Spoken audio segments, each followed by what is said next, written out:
May marks Asian Pacific American Heritage Month. Yeah, which celebrates the histories of Americans hailing from across the Asian continent.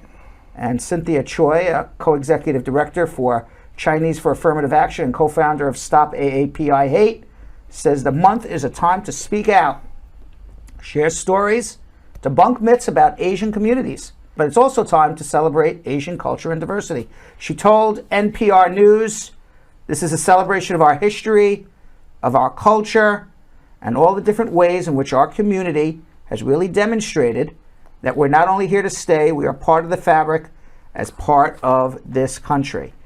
Now, the legislation to annually designate May as Asian Pacific American Heritage Month references two dates, May 7th and May 10th.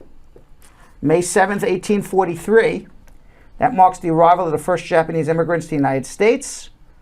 And May 10th, 1869, or they call it Golden Spike Day, recognizes the completion of the first transcontinental railroad in the United States, which had significant contributions from Chinese workers. The Chinese workers were mostly the workers who built the railroads that connected the East Coast to the United States of America to the West Coast. Wow. And actually, it was connecting the railroads that allowed travel between East Coast through the Midwest all the way to the West Coast that actually made the United States what it is. Wow. It was done by Chinese immigrants. And they were actually experts. The hardest part of building the railroad was getting through the Sierra Nevada mountain range, because they had to blast through the mountain. The railroad doesn't go over the mountain. You know, it's not like one of those, she'll be coming over the mountain when she comes. They went right through the mountain, and the Chinese immigrants were apparently, according to the history books, I wasn't there, but according to the history books, they were experts at blasting through the mountains, and that's why they were brought to the United States. Tens of thousands of Chinese were brought to the United States and worked on the railroads. At that time, this is the time right after the American Civil War, there was no immigration laws. If you made it to America, you're here.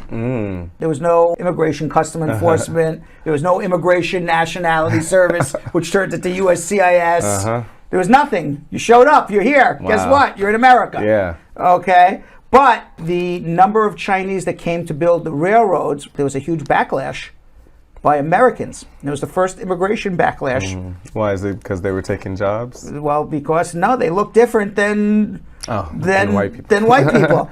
So in May 6th, 1862, it was the first immigration laws ever passed. Wow. So I learned this in law school. Wow. The Chinese Exclusion Act. And it barred all Chinese people, the entire nationality of Chinese people, from entering the United States. They were banned. Wow. No, you couldn't come no matter what if you were Chinese. And that was between 1882 all the way to 1943. Wow. Yeah, so they were banned for almost 60 years. A long time. Yeah. Now, do you know, it was up until recent time, it was the only law or rule or regulation ever passed in the history of the United States that banned an entire nation and culture. Up until when? Oh, Trump? Trump. Pumpkin. Oh, man. Pumpkin was the second president. I think it was Chester A. Arthur was the president who signed the Chinese Exclusion Act. And the United States, in 150 years of immigration law, never banned another nation or a nationality until Trump, with all those proclamations. According to your notes, the railroad stretched from West Coast to East Coast. 15 to 20,000 Chinese immigrants were a major part of its construction. In there. So that's kind of why they celebrate in the month of May. Yeah. Yeah.